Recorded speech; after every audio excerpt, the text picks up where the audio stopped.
Theory.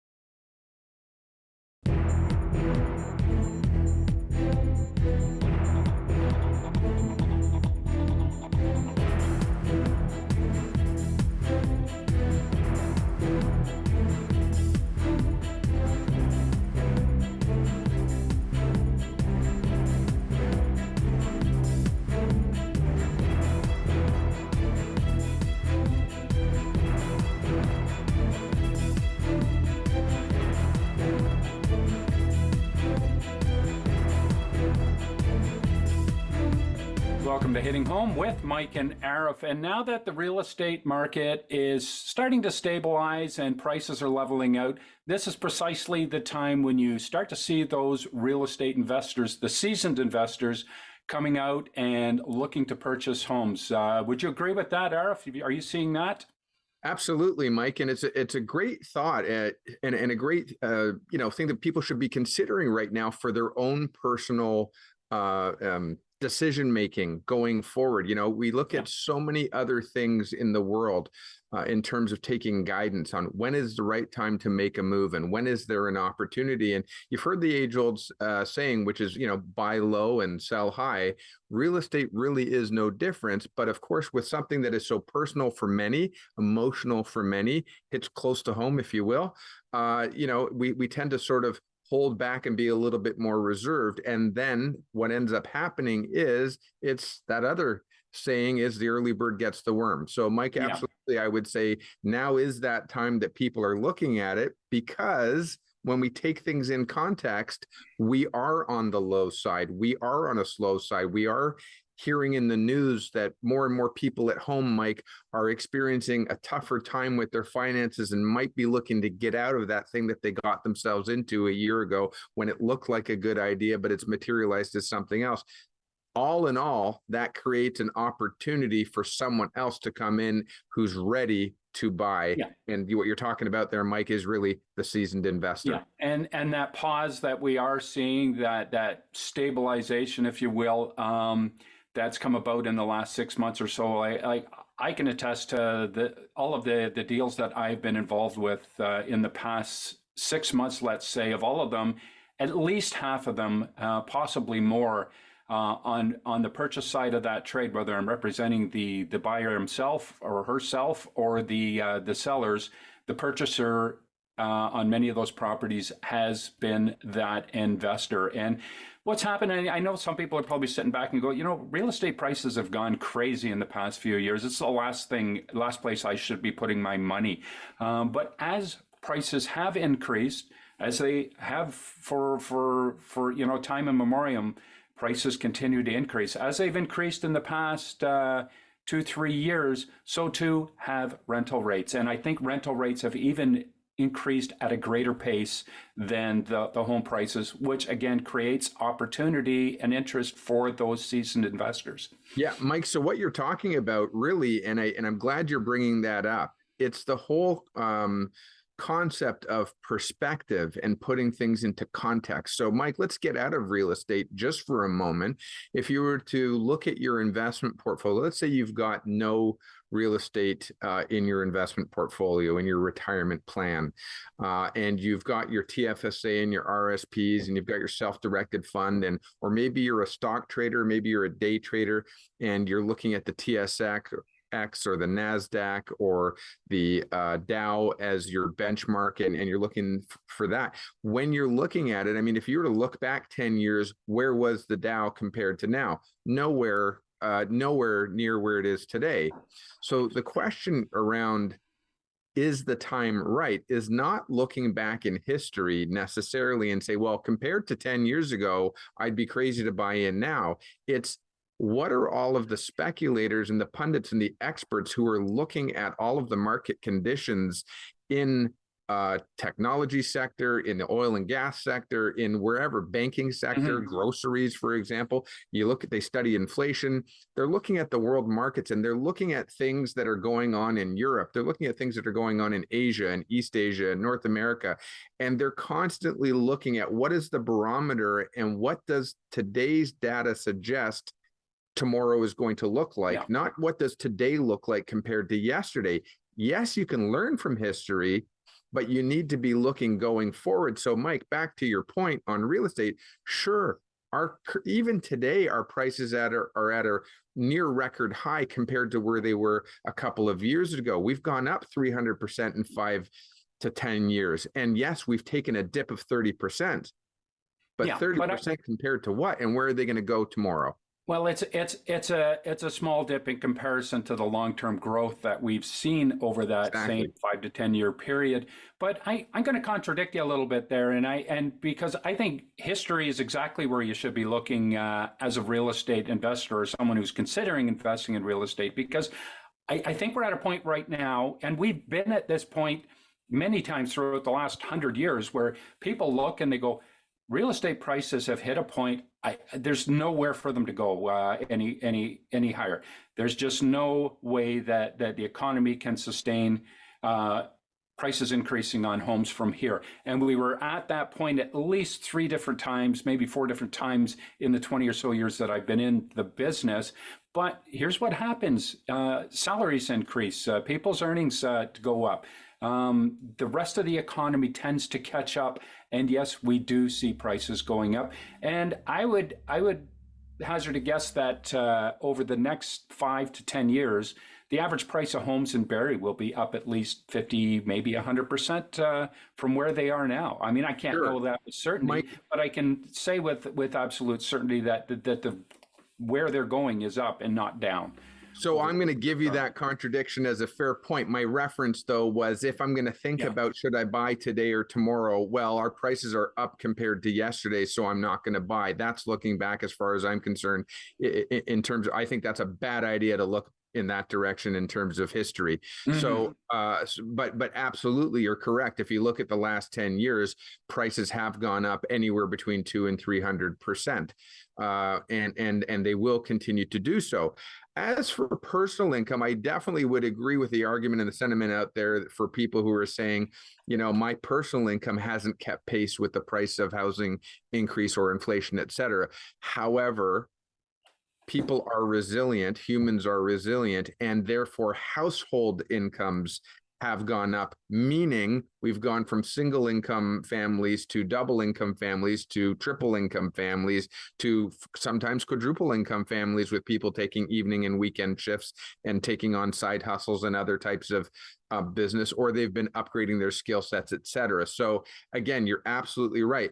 When it comes to investment, though, you're absolutely correct there as well. The rents have come up. So your obligation to get qualified for the home, if you're looking at an investment, and Mike, we might have to come back to that after the break, but I'll just tease it just a little bit. If you're buying this for personal use, you're being assessed on your ability to carry the cost of the mortgage, the insurance, the heat and hydro, the property taxes, and a little bit for maintenance, that kind of thing. And so you're going to be judged based on your credit worthiness. You're going to be judged based on the amount of down payment you're putting down, and you're going to be judged on your overall debt servicing. But when you're looking at, as you're talking about today, with the average monthly rents, you're going to be judged on your capacity to afford the house, but that's going to include the projected market rents that are coming in. And so part of your appraisal for qualification is going to look at what is the average rent for that single home or 2-bedroom home or 3-bedroom home, that kind of thing. So yeah, Mike, you're absolutely right. When you're looking at it, sure, the price of the houses come up, but your ability to supplement the income is also being impacted in a positive fashion. Right, you are, Arif, and you've touched on it. The investment real estate requires a whole different set of skills going in, a much deeper set of skills than what you would put into buying a principal property to live in yourself. There's a lot of additional things that you want to be mindful of, and that's what we're going to talk about for the remainder of this show, is what are some of those things that are key, some of those things you should be looking into, that you want to make sure you've done the due diligence on before you make that offer to purchase that investment property. So this show will be for those new investors, but it'll also be a refresher for some of those seasoned investors as well. And many of these things do apply to that person buying that home as their principal residence. So go grab your popcorn, grab yourself a notebook, and when we come back after the break there, we'll get into this in a little more depth.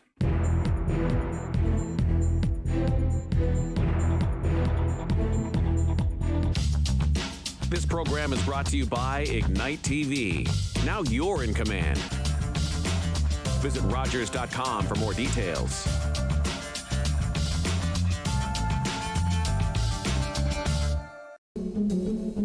My name is Chase Nicholas. I am a Mi'kmaq hockey player. Growing up, I always remember my family talking about the Mi'kmaq as the creators of the game of hockey. In grade 7, I did research on Mi'kmaq hockey sticks as the first sticks of the NHL. I found a Mi'kmaq hockey stick made in 1917, the same year the NHL was formed. I was surprised to find out the very stick I was holding was made by my great-great-grandfather, Alexander Cope. In 1934, an elder known as Old Joe Cope wrote a letter to the Halifax Herald claiming the Mi'kmaq created hockey. I found out later that I am a direct descendant of Old Joe Cope.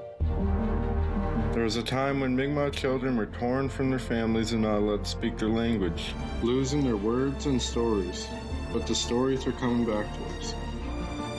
Stepping on the ice, I take pride knowing the roots of the game of hockey stem from my ancestors in the Mi'kmaq Nation. What kind of show do you want to see on Rogers TV? What interests you? Log on to rogerstv.com, fill out a show proposal, and tell us about your segment idea. We want to know what you want to see. Rogers TV, only on Rogers.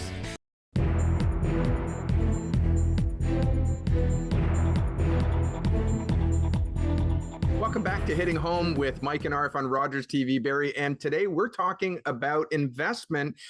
Yeah, now or later, sure. But also, Mike, let's get into some of the things. You know, you're about to hop in the car and take somebody around, or maybe you're sitting at a diner or a coffee shop and you're meeting your client for the first time, and they've just called you up and said that they want to look at some investment properties.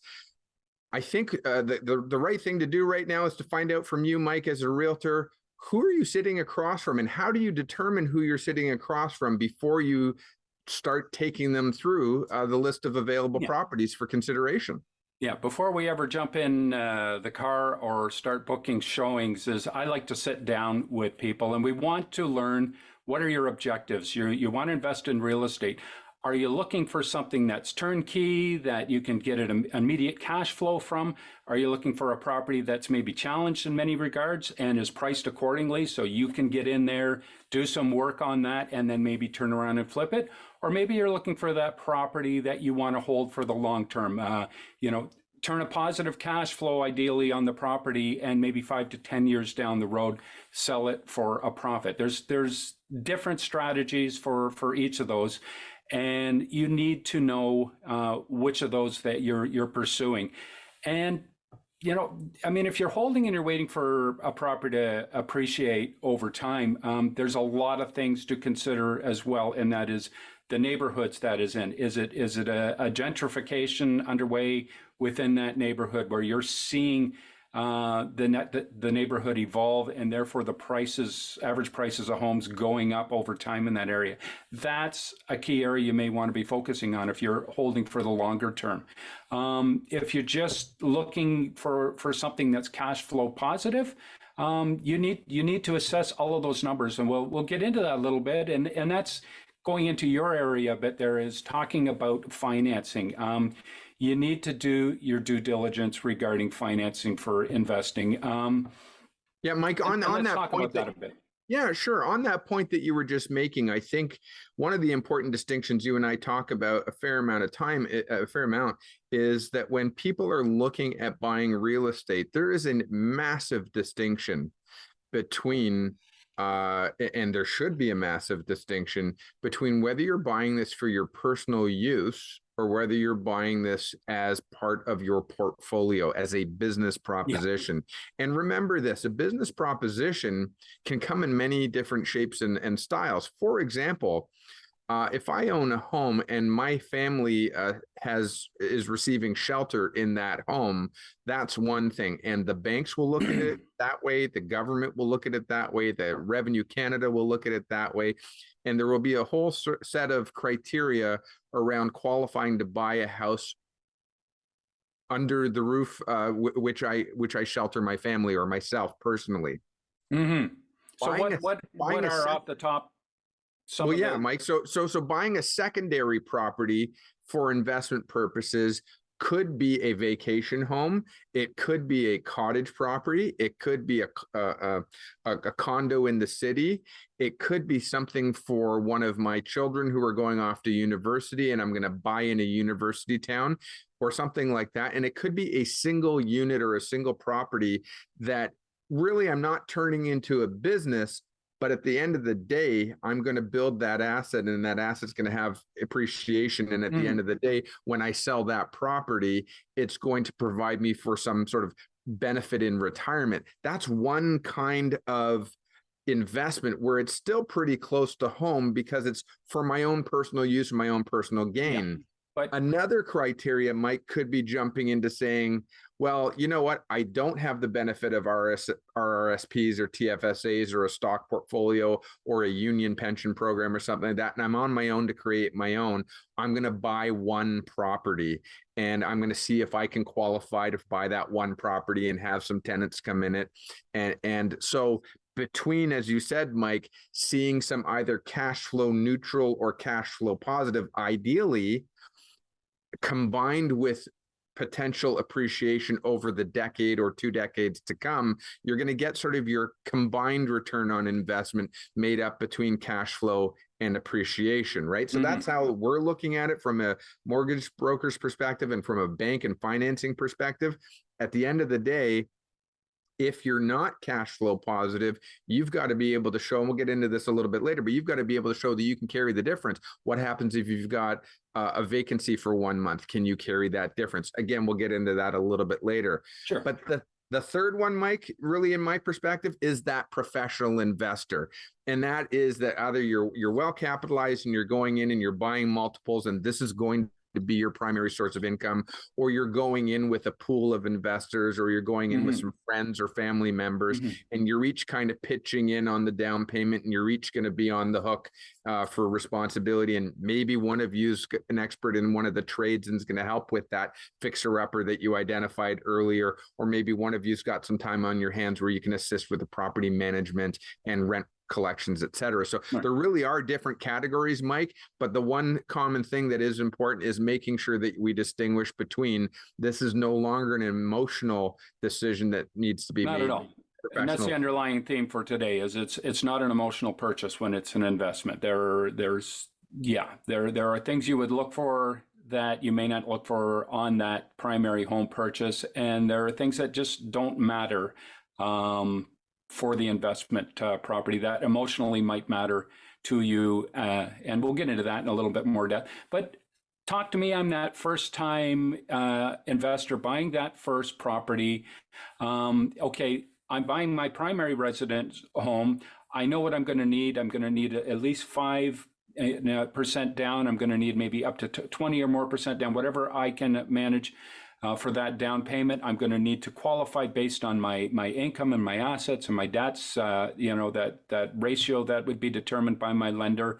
How is that different for me if I'm going in to buy a property that I'm not going to occupy? I'm just going to put tenants in and rent out. Am I looking at, certainly the qualification is different, but what do I need in terms of out-of-pocket expense? Say the $800,000 home to occupy versus the $800 home you're going to stick tenants in. Where are the differences there and upfront? Yeah, great question, Mike. Absolutely. And I think there are a few distinctions in there that are worth considering. First and foremost, by the way, it may be a surprise to some of our audience that aside from what you see on the street corner, sort of the big 6 banks, and pick a color, there's a bank associated with it.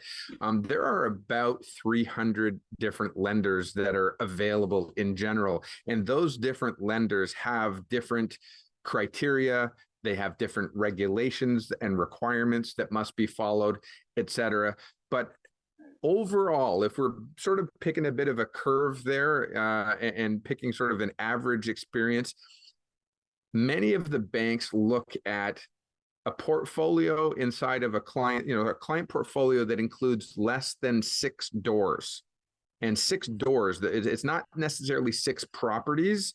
It could be a duplex counts as 2 doors, a triplex is 3 doors, that kind of thing. So if your overall portfolio, including your primary residence, includes less than 6 doors, they're going to typically apply one set of standards to it. And that standard is going to be, you're not quite sort of hitting the target that says that the bank's going to start treating you as a professional investor where this is your primary business. So just keeping that into perspective, most of the things that you would experience in buying your primary residence will apply here. For example, what is the shape of your credit? That is one thing that gets considered. Do you pay your bills on time?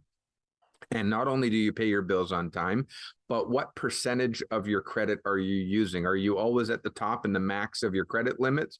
Or are you always at zero, or are you somewhere in between? Are you having healthy use of credit? So that's going to be considered. The amount of down payment. Now, this is important as well.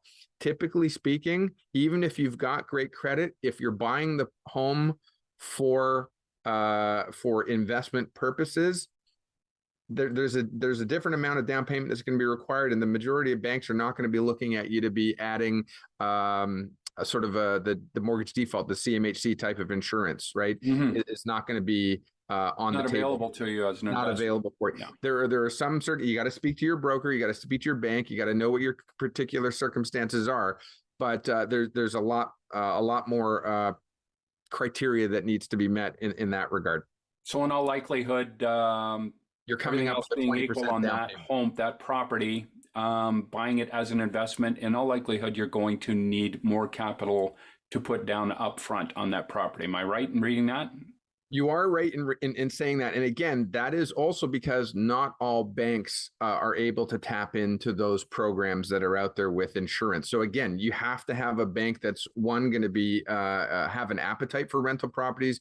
Two, they're going to be looking at your overall portfolio. You're going to be looking at your credit. They're going to be looking at your amount of down payment. They're going to want to see. Now, it used to be back in the day, you could write up your own lease and you could have a 1-page lease, or you could have a 55-page lease with every single restriction in there imaginable. That's no longer the case. You're now looking at using the standard government approved form for rental landlord-tenant agreement.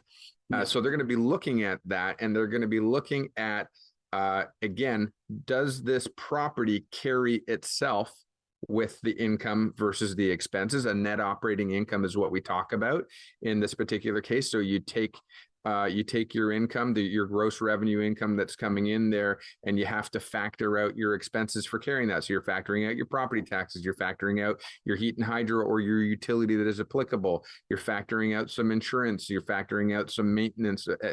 They're going to expect to see about 5 to 10% vacancy being factored in there. Not that you're going to be vacant, but the what if scenario, sort of a stress test. Looking at the stress test. So, but typically speaking, of course, you're going to have an appraisal. So, you might say, well, given the market today, it's gone through the roof, and rents are higher than they've ever been. So, historically, this home might have collected $1,000 or $2,000 or $2,500 a month in rent, but you believe that you can collect $3,500 a month in rent. That's great. That's fine. But even a signed contract isn't necessarily going to satisfy the bank. They're going to want to have the appraiser go in there and complete an additional schedule to the appraisal that looks at the neighborhood and suggest, does the amount that you're projecting line up with the appraisal opinion? It's what is the appraiser saying that market can manage in terms of a handle in terms of a monthly income, and does it line up? And if not, they're going to ask you to make some corrections.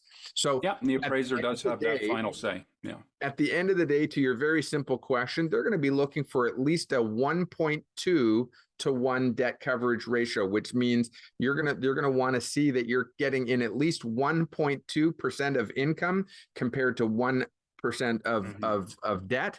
And as long as the property is carrying that, great. If not, you've got to show that you have additional capacity to make up that difference as a buyer. Yeah, and once you've determined that you qualify for that property and you're focused in on a property, the next thing you need to really focus in on, or even as part of the financing, is is the cash flow of that property, the net return of the property. And there are so many components of that. Many of them you don't see on the surface or don't presume, but you really need to dig deep and get in and look to see what your costs are going to be versus. It's easy enough to determine what the return, the gross return might be from your rent revenues. But then you need to look at things not just so much as your month-to-month carrying cost for utilities. You have to take into account too, there's many components of a home have a lifespan and need replacing at various times throughout the the age of the home, the HVAC system, plumbing, roofs, windows, so many things. And there's many more things that are undetermined that will catch you off guard. You need to account for those in looking at your cost benefit and establishing what that cost benefit analysis should look like.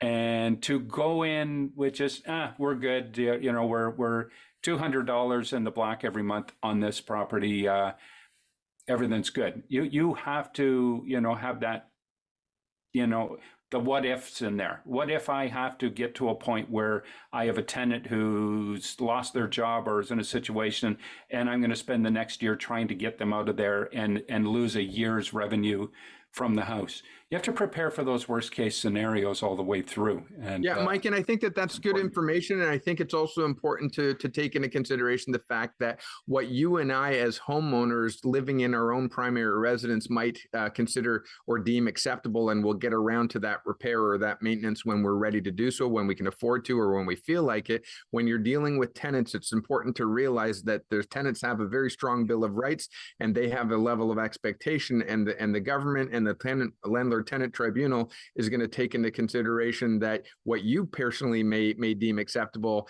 is not what the tenant should expect or is expected to live by. With that in mind, we do have to go to break, Mike, but when we come back on the other side of that break, let's look at also some of those other types of investors and investment properties and what it takes to qualify to manage. I really want to dive into talking about not just knowing what your property represents in terms of whether it's a good investment or not today, but being able to determine what future value and future appreciation may look like. That's all key as well. We got to go. We'll be right back on the other side of this break.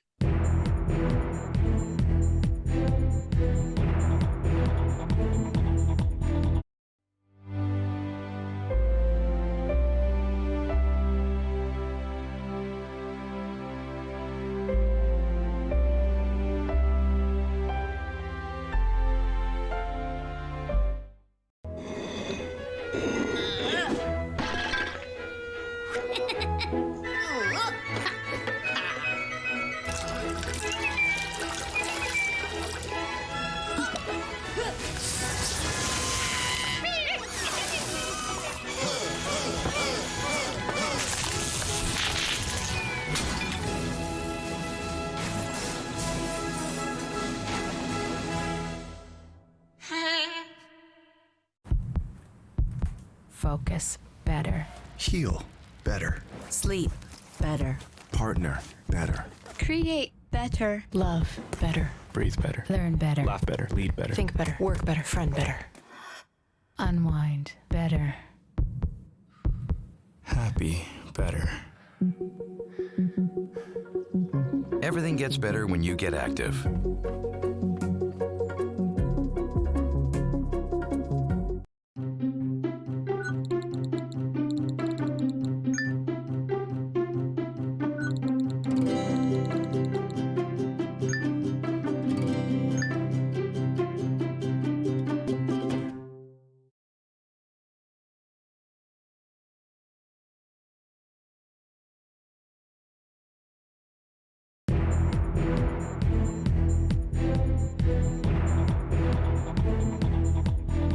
Welcome back to Hitting Home with Mike and Arif. And before the break, Arif, you made it clear that there is a distinction between that novice first-time investor who may be buying just an extra home to use, primarily as a rental, or maybe a combination of renting it out and then using it themselves as maybe a vacation property.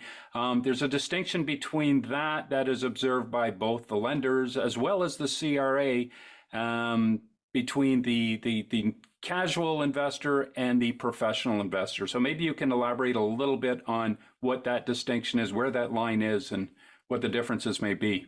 Sure, absolutely. And I think it is an important distinction. And one of the things that I really wanted to clarify is that for starters, everybody, society, the government, the lending institutions, the taxman, et cetera, they are very clear to make a distinction between the necessity of shelter for myself and my family versus anything outside of that, which may look like income or investment or opportunity, and taking advantage of an opportunity. And I think that that's a relatively fair position for government and society to take. There is a big difference between what my absolute needs are versus me looking at an opportunity for additional gain. So when we're looking at that, not only is there a distinction that has been set between sort of the casual, part-time, passive type of investor who's looking to sort of supplement their income or supplement their retirement versus the one who's making this a profession. Now, before I get into that, I also want to clarify something that I stated earlier, and that is sort of the criteria that a bank or a lender, an adjudicator, an underwriter is going to look at in terms of you as an individual adding a property to your portfolio that is beyond your primary residence. And I touched on mortgage default insurance and CMHC, but I don't know that I did so as effectively as I'd like to. And I want to make sure that there's a little more clarity. First and foremost, obviously, don't take anything that we're saying on this show as guidance or instruction. You definitely want to get sound advice. You definitely want to reach out and speak to the appropriate licensed individual. But touching on that, when it comes to CMHC, like I said, what you can qualify for and the tools and resources available to you when you're buying your own primary residence. You've seen in the past, you can put 5% down. In some cases, in some years, you could actually get cash back mortgages. You can put 10% down, 15% down, 20% down. Anything less than 20% being used as a down payment has typically triggered the requirement to use mortgage default insurance. Now, there are some alternative lenders out there that have had some other programs available, but for general conversation, we're going to keep it to that. Yeah. When we're talking about adding to my portfolio for a secondary home for investment purposes, that same type of program is not available at the same level or with the same criteria. You're not likely going to be going in with 5% down on a rental property. You're not likely going down with anything less than 20% down on a rental property. And the CMHC or other mortgage default programs out there will not, make that available to you with anything less than 20% down. So that's that important distinction that I'm trying to say again. These programs for primary use for personal shelter, they'll allow a lot more sort of latitude there. When it's for personal gain or investment purposes, they tighten up what availability is there. Those restrictions are getting tightened up. So I think that is something that's important to discuss. Again, you want to speak to your bank or your broker about that. There are programs available, but you need to know that, it's not sort of business as usual based on what I thought I knew when I bought my house for myself. Now, talking about go ahead, Mike. No, I was just going to say, and once you have determined that you're financially qualified and a property financially qualifies, once we're at the get in the car and start looking at properties phase, there's some certain skills you want to have and you want your realtor to have when you're looking at properties. And you want, one of those is being able to determine the likelihood of future appreciation on a property. Neighborhoods change, neighborhoods evolve, as we touched on, and there's many areas within Barrie that are experiencing a sort of gentrification whereby, they've been quieter, older homes, a lot of wood frame homes in the neighborhoods that may be nearing the end of their physical life cycles and that.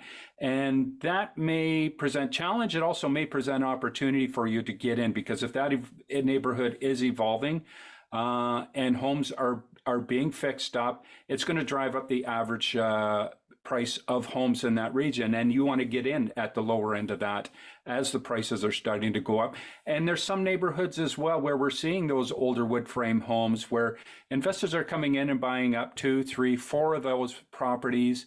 They're merging those lots, taking down those homes, and then building multiplexes on those property. That's happening again and again around Barrie area. And maybe you're not at that point where that's something you're looking to do, but being within range of where that's happening, those appreciations are going to impact on the value of your property going forward. So you want to look at that future, the future.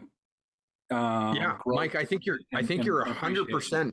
I think you're 100% on that, Mike. I think 100% of your decision making should include what does the future hold for this property. So you're again taking off your personal, emotional, personal attachment hat. Yeah. And you don't need to have a personal feel for that neighborhood as a place you would live. No, it's just you just got to know that the numbers are going to move in the right direction. Absolutely. So when you're looking at the property, you want to look at, for example, what does income producing mean? Is it a residential property, or is it a bed and breakfast, or is it a mixed use property? When you're looking at an investment property, there are all sorts of different properties out there. So, but for today, for the sake of today's show, I just want to stay within, the residential. There are, other types of property with blended elements to them. Yes, might be an apartment over a store, this and that.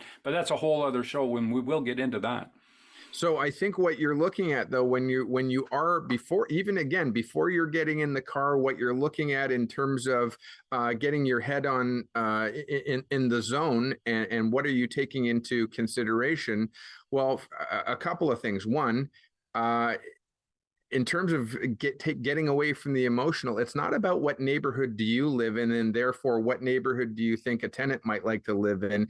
It's, you can go far and wide. You can go well beyond where you live now. Now, some people, let's say you live in Barrie or Simcoe County, and that's great, and you see an opportunity right here in town. Other people might be looking at it from the perspective of, well, listen, there's some great properties in North Bay, and there's some great properties in Sudbury, and there's some great properties in London or Guelph or Windsor. And again, you want to look at, well, what is the average home price in those regions? And sorry about that. What are the home prices in those regions, and what does the market hold there? So again, you might be an hour and a half away, you might be 2 hours away, or you might be in your own backyard. But when you're looking at a property, you want to be looking at it from a dollars and cents perspective, from a return on investment perspective. What are the taxes? What are the tax rates in that city?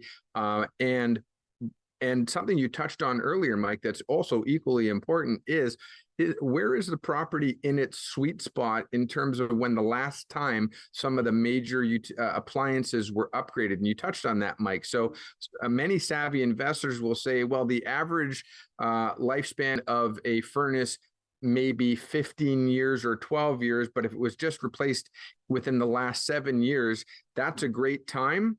And Mike, when is the right time to buy, and when is the right time to sell? Well, obviously you want to sell before you're going to have to make a major investment in replacing those items. You want to assess all the components and elements of the home structurally, and all the hardware, every element of the home, and because they're at the end of their life, or they may be needing replacing or repairing. It's not necessarily does not necessarily mean it's not going to be a good investment. As so long as it's reflected in the price you're paying up front. Well, exactly. It may well still be, it could be an advantage too. But, and the other thing too, and you touched on it there, is knowing the market. I mean, you want to know those neighborhoods that you're looking in. Why, like all the things that you would check off in your boxes that would make that attractive to you as an investor, those things are going to be important to the person who ends up buying from you down the road when you sell. So these are important things to look for. Are the streets, are they safe? Have they been repaired and kept up to date? Again, is the neighborhood undergoing change? Are there schools nearby? Are there shops nearby? Older neighborhoods, and at least in Barrie, a larger majority of some of those older neighborhoods, a larger majority of the homes have side door entrances. Those side door entrances split between downstairs and upstairs. Those are ideal candidates for creating that second suite if there isn't one already existing in that home. Those are key for that investor who wants to get into that home. Maybe there's just one unit in there now, it's a single family home, but you, with relative ease, can convert that to a two-income property, and that's going to add to the cash flow return, and it's also going to add to the eventual sale price of that property when you sell. So these are things you want to be looking for. You want to learn the reputation of the neighborhood in the area. I know within Barrie, townhomes, when they were first being introduced, a lot of house projects in Barrie, they were stigmatized because we were a city of detached homes back in the 80s. And when these subdivisions of townhouses were coming in, people had this sense that these were going to be bad neighborhoods. They were going to be bad for everything in every regard. I think what we've learned over time is that no, these are in high demand at this point in time, and many of the people who held those stigmas and carried them for many years, they're gone. A lot of the people have replaced them living in these neighborhoods. We're a whole different community with a whole different mindset on what is acceptable type of living within this city. So these are all things you need to consider as well. Yeah, and when you're looking at that, just before we go to break, one of the things that you want to be looking at is certainly if you look at the city of Barrie and surrounding areas, and certainly not just these municipalities, change is happening. Change is inevitable. And so one of the things that you want to take into consideration, and I'll take you back on this, Mike, you'll know it. I know you know this from personal and professional experience. 25 years ago, 30 years ago, golf courses sprouted out up across our land, and builders were selling homes that were built on golf courses. On the bordering the golf courses, buy on the 14th green, something along those lines. But those were long hold plays. And basically what ended up happening is when the sewer and water and when the infrastructure came in and when the demand came in, many golf courses across Ontario are now full subdivisions. Many golf courses are no longer homes on golf courses, but those golf courses have been sold off for redevelopment. Well, it's not just about the golf course, and I'm not suggesting that everybody runs out and buys a golf course.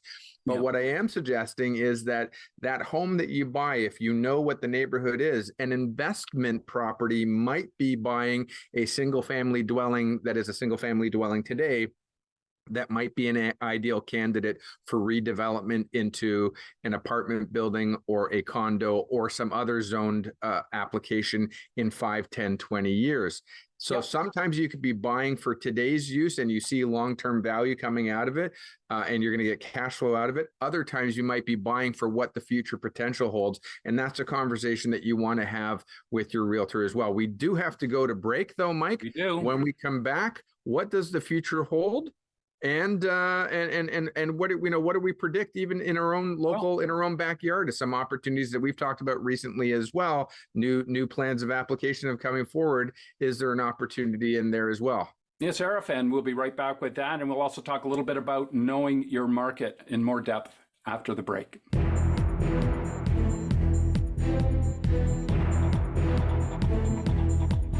Focus better. Partner better. Sleep better. Breathe better. Love better. Work better. Friend better.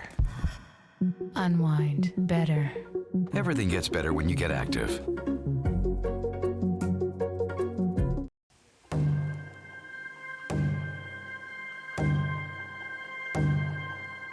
Heartbeat of Mother Earth, I feel you and embrace your warmth.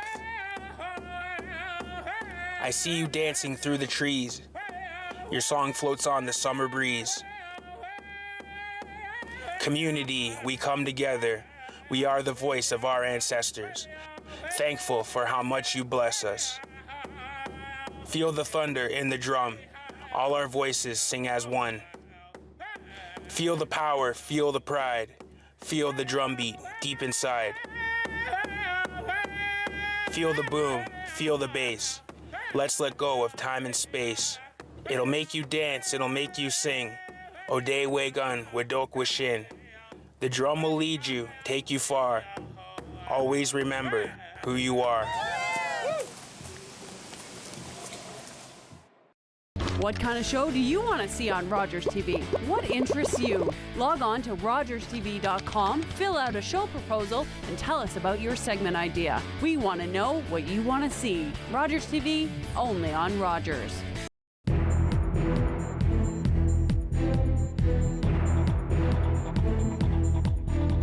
Welcome back to Hitting Home with Mike and Arif on Rogers TV. Barry and Mike, we're talking about investing.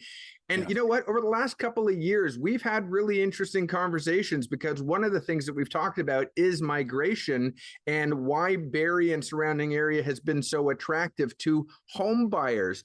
But on today's show, we're talking about investment. Let's touch on that a little bit. What makes Barrie attractive and who's buying in Barrie right now? And what about the people who are living in Barrie? Are they buying in Barrie for investment? Do they look outside? What are some of the criteria and what are some of the things that you're seeing, Mike? What are the trends?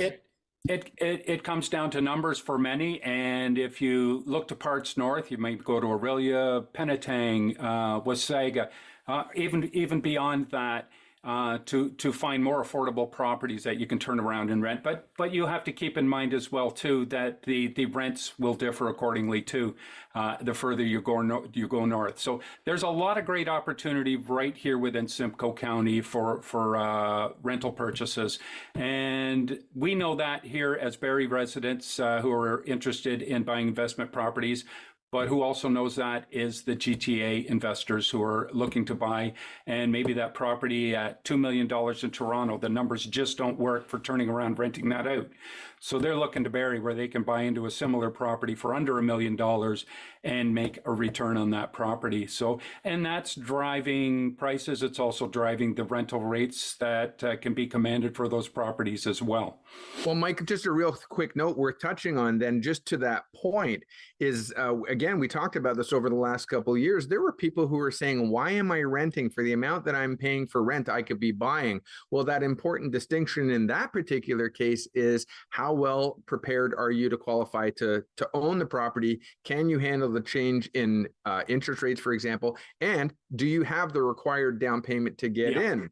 And so, you know, again, very important for people who are living in this area and in this age where we have to make that distinction between, do I cover my cash flow requirements to cover the mortgage, or do I pay rent, or can I collect the rent to cover that cash flow to pay my requirements and my mortgage, right? Well, it's a hard, fast impact there. It's a hard, fast reality, and will be more so going forward. As a realtor here, the percentage of those people who are buying homes through me that were once first-time home buyers, that market is shrinking, and more of the home buyers are those who are already invested in the market, who have the ability to transfer over into another property.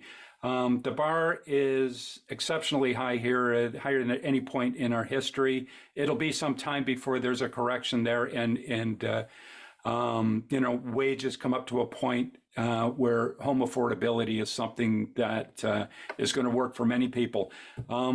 Mike, I got a question for you, though. It's not to say we're not seeing some of those first-time homebuyers, but the point being is more and more people are being are pressured to stay within the rental market, and that creates demand for rentals, drives up rental prices, and it also makes it an attractive opportunity for investors to own. So you've decided to buy a home. You're talking to your realtor.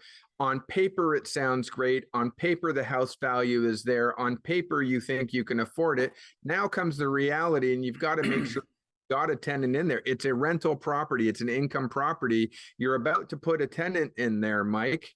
Mm-hmm. We've heard over again the last couple of years, man, there were some tenants who had some nightmare stories. There were some landlords that had some nightmare stories about getting a renter in there, and they couldn't get rid of them because the courts were backed up and the tribunal was backed up, and the person looked great on paper, but suddenly they weren't so great. What are some of the things? What are some of the things that you're considering? Yeah, and I can't stress enough that you want to do your due diligence before you allow someone in. And there are subtle things that can be red flags. You know, you're having people coming to preview a home. If they show up late, there's an increased chance that maybe there's someone who's going to show up late to pay their rent on the first of every month too. If they insist on paying cash for rent, that's a red flag. If they can't show a consistent work history, if they can't show you a consistent longer term rental history, if they bounced around and say, well, I lived here for 2 months and there for 2 months, all of these things can be red flags. You want to do your homework. You want to have, if they refuse to fill out an application or will only fill out portions of it and leave many things blank, those are red flags. Know who your tenant is, and there's no 100% guarantee, but anything and everything you can do to qualify that tenant is going to work in your favor going forward. So don't gloss over that and just decide because somebody presents themselves well, because there's a lot of people who know how to play the landlord and know how to present themselves, and then a month after they've moved in, you realize there's a whole other demon here. And I've seen it happen. I'm sorry. And, and I would also put that caveat in there for the renters themselves who may be watching here, is do your research on the landlord as well, and protect yourself before you commit to renting a property. It works both ways. Well, Mike, with that in mind, I mean, I think absolutely a tenant should absolutely go back and knock on the door of a neighboring resident or a neighboring tenant, if it is a multi-unit, like a duplex or a triplex or something like that, and ask them what their experience is like with the landlord. There's nothing to stop a potential tenant from doing their homework. But in terms of a landlord doing their homework on a tenant, certainly you want to do a credit check. Everybody's got a story, and also beware of the person who actually tries to outbid, because again, supply and demand is an issue out there, and we've seen bidding wars. Don't be wooed by that necessarily in and of itself. Don't get greedy. Go in knowing what you need and knowing what you're willing to take, and consider this not a short-term play. It's not an immediate play. It is a little bit of a longer-term play. Go in knowing that you're going to get the cash flow that you need. Don't go with the one who's offering you $500 more because they really want the property. That could and has, and I've seen it numerous times, spell disaster. They get in, and then you're spending 6 months trying to get them out. So 6 months, more than 6 months just to get a hearing, and then it's another 6 months to get a hearing. Could be a year. And, absolutely. And it can be hard.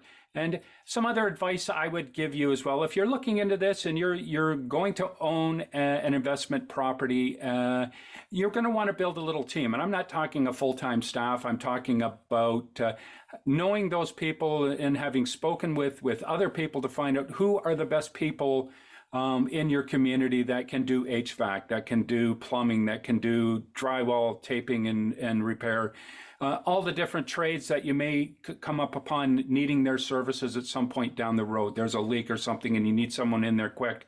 Find out who's affordable, who's reliable, and just keep that Rolodex and build out of those people you're going to need.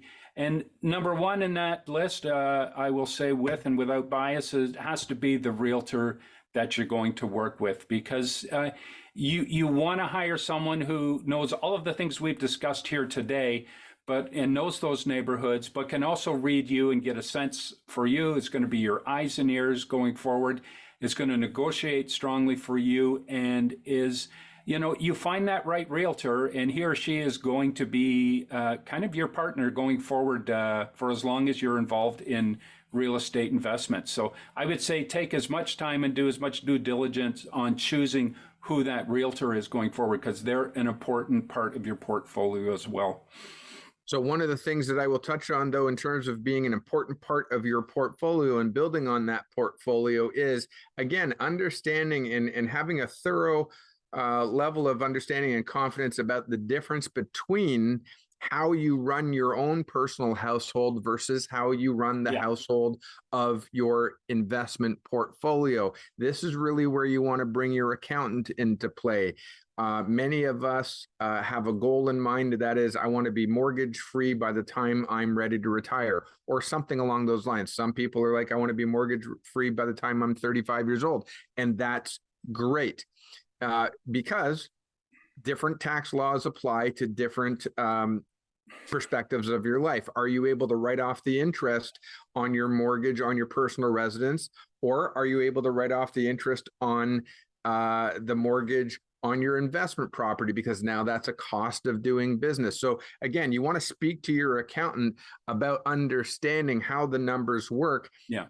And Mike, in some cases, on your primary residence, you're looking to get mortgage free. On other cases, in investment properties, you may be looking to leverage the equity in the home so that you can expand your portfolio. Exactly. So sometimes having a mortgage is, for all intents and purposes, certainly compared to a credit card, cheap money and cheap financing. So if your tenant is covering your expenses and your expenses include the interest on your mortgage and your tenant is paying it down, talk to your accountant. Is it a good idea to continue to re-advance on the equity in that home to allow you to build your overall portfolio and get a second unit or a third unit or a fourth unit? Yeah, once you've built some equity in there that you can leverage, for sure. And I should have added in there, and you'll thank me for interrupting you here, as well as that realtor you choose being a valued person as part of your portfolio, part of your team, your mortgage broker for sure fits that bill equally, because that's someone you're going to need to understand you, understand your position, and who can go to bat for you. Can you elaborate on that, Arif? Well, absolutely. I mean, it is a longer conversation. Again, when we started this episode in this show, we're talking about distinguishing between sort of the emotional connection that people have with their own primary residence and providing shelter and security for your home versus the business decision of choosing out of all of the opportunities that are out there in the world on where you can invest and where you can try and build your portfolio through all of the different vehicles and tools and available to us. Is real estate one of them? And how do you treat it and how do you look at it? Well, at the end of the day, get the emotion out of it, speak to your accountant, speak to your team of advisors, including your realtor and your broker, and have a conversation around how to make a good business plan to service this opportunity. And really, if you look at the show, is now the right time?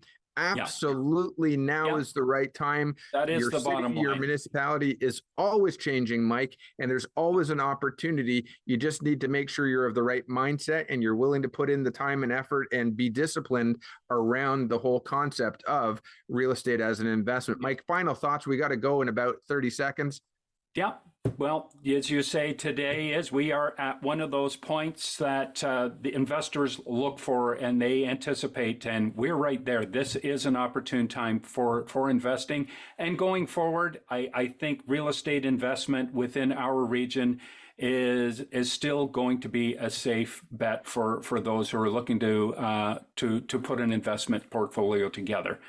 Absolutely. And as they say, buy low, sell high. But even if there is a bit of a dip, don't let that fool you, because again, there's always going to be the demand of a rental market. If people aren't able to buy, then they've got to live somewhere. They're going to rent, and the market will always correct itself. And, increasingly so that demand will be there. Yeah. Absolutely. So, Mike, great conversation. I want to thank everybody for joining us on Hitting Home with Mike and Arif, and we look forward to seeing you next time on Rogers TV, Barrie.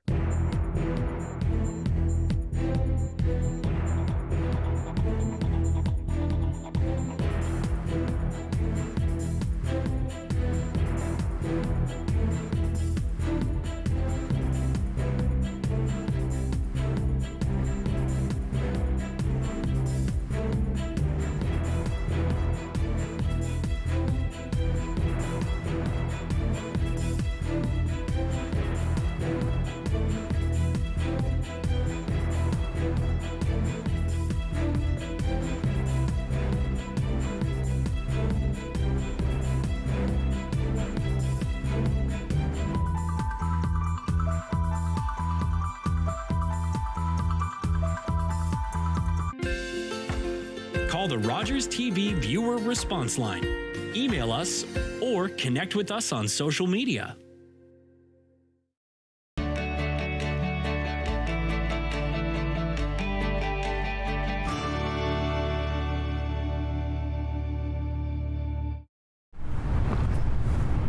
I did it. I need it.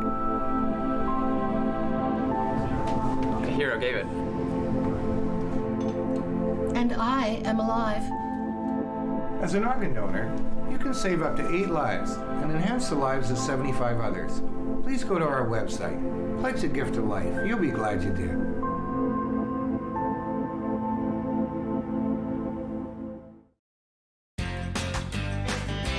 Could you use some extra cash? Tune in to McLaren Arts Center TV Bingo on Rogers TV for your chance to win.